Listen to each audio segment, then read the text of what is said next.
మొత్తానికైతే బుద్ధొచ్చేటట్టు ఏం కనిపించట్లేదు. వాళ్ళకి ఇప్పుడు పెద్ద సమస్య ఏంటంటే ఫైట్ ఫర్ ఎగ్జిస్టెన్స్, వాళ్ళ బ్రతుకు పోరాటం. ఎవరికి? ప్రభుత్వానికి, సైన్యాధికారులకి. ఎందుకంటే ప్రజలలో విపరీతమైన వ్యతిరేకత ఇద్దరి మీద ఉంది. గతంలో ఎన్నడూ లేనంత వ్యతిరేకత సైన్యం మీద ఉంది. ఎప్పుడు కూడా వాళ్ళ సైన్యం పట్ల విపరీతమైన ప్రేమ, రాజకీయ నాయకుల పట్ల విపరీతమైన అసహ్యం ఉండేలా చూసుకున్నది ఇంతకాలం సైన్యం, ఐఎస్ఐ, తీవ్రవాద సంస్థలు. ఇప్పుడు అది కాస్త రివర్స్ అయింది. తీవ్రవాద సంస్థలు తమ మధ్య ఉండటంతో తమ ప్రాణాలకు ముప్పని భావించడం ప్రారంభించారు ప్రజలు. అదే సందర్భంలో ఇమ్రాన్ ఖాన్ని జైల్లో పెట్టిన తర్వాతన దాదాపుగా 40% మంది ప్రజలు సైన్యం పట్ల తీవ్ర వ్యతిరేకత పెంచుకున్నారు. అట్లాగే షాబాజ్ షరీఫ్ వీళ్ళని నమ్మేటటువంటి వాళ్ళు లేరు.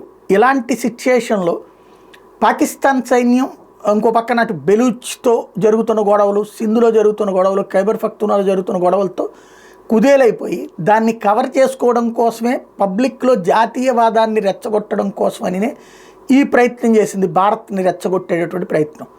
భారత్ వాళ్ళు కోరుకున్నటువంటి విధంగా విచ్చలవిడిగా రెచ్చిపోయి, అంటే వాళ్ళు ఇక్కడ మతమడికి చంపేశారు కాబట్టి మనం కూడా వాళ్ళ మత ప్రాధాన్యమైనటువంటి వాటి మీద ధ్వంసం చేస్తారని భావించి మనం చేయలేదు. కేవలం తీవ్రవాద శిబిరాల మీద మాత్రమే దాడి చేసాం.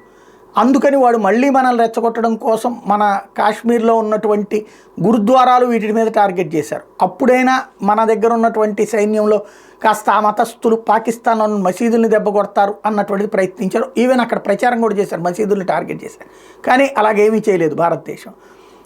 వాళ్ళు కోరుకుంటున్నది ఏంటంటే ప్రత్యక్ష యుద్ధంలో భారత్ మీద పాకిస్తాన్ గెలవడం అసాధ్యమని తెలుసు వాళ్ళకి అన్న సంగతి పార్లమెంట్లో ఏడుస్తా మాట్లాడినటువంటి వాళ్ళ పార్టీలకు సంబంధించిన, వివిధ పార్టీలకు సంబంధించిన ఎంపీల ఏడుపులతోనే అర్థమైపోతుంది. కాకపోతే వాళ్ళకి ఇక కావాల్సింది ఏంటంటే ప్రత్యక్ష యుద్ధంలో విజయం సాధించలేరు కాబట్టి భారతదేశంలో ఉన్నటువంటి స్లీపర్ సెల్స్ లేదా భారతదేశంలో ఉన్నటువంటి మత పెచ్చతో ఉండేటటువంటి వాళ్ళని రెచ్చగొట్టి చెయ్యాలి అన్నటువంటి ఉద్దేశంతో ముందు వాళ్ళు రెచ్చిపోవాలంటే ఇక్కడ హిందువులు, సిక్కులు రెచ్చిపోయి ముస్లింల మీద దాడులు చేయాలన్నటువంటి వీళ్ళ ప్రయత్నం. బట్ భారత్ ఇక్కడ భారతీయుడు సంయమనంతో వ్యవహరించడం అన్నటువంటిది పాకిస్తాన్కి మింగుడు పడట్లేదు. వాళ్ళు అలాగని ఇప్పుడు వెనక్కి తగ్గే పరిస్థితుల్లోనూ లేరు.